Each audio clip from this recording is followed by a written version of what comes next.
కృష్ణుడు గోవర్ధనగిరి కథ. బృందావనం చాలా అందంగా ఉండేది. అక్కడ గోపాలకులు, గోపికలు, పిల్లలు, ఆవులు సంతోషంగా జీవించేవారు. ఒకరోజు బృందావనంలో భారీ వర్షం మొదలైంది. ఆకాశం నల్లగా మారింది. గాలి బలంగా వీచింది. నీరు ఎక్కడికక్కడ చేరి బృందావనం అంతా మునిగిపోయింది. పిల్లలు భయపడ్డారు. ఆవులు అరవసాగాయి. అందరూ పరుగులు తీశారు. అప్పుడే చిన్న కృష్ణుడు ముందుకి వచ్చాడు.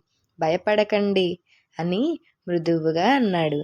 కృష్ణుడు తన చిటికెన వేలుతో గోవర్ధన కొండను ఎత్తాడు. ఆ కొండను గొడుగులా పెట్టాడు. అందరూ ఆ కొండ కిందకి వచ్చారు. వర్షం ఆగేంత వరకు కృష్ణుడు కొండను అలాగే పట్టుకున్నాడు. పిల్లలు, ఆవులు, గోపికలు అందరూ సురక్షితంగా ఉన్నారు. చివరికి వర్షం ఆగిపోయింది. కృష్ణుడు నెమ్మదిగా కొండను దించాడు. అందరూ కృష్ణుని చూసి ఆశ్చర్యపోయారు. ప్రేమతో నమస్కారం చేశారు. అప్పటి నుంచి బృందావనం మళ్ళీ ఆనందంతో నిండిపోయింది. ఇది చిన్న కృష్ణుడి మహిమ. ఈ కథ మీకు నచ్చితే లైక్ చేయండి, సబ్స్క్రైబ్ చేయండి. Thank you.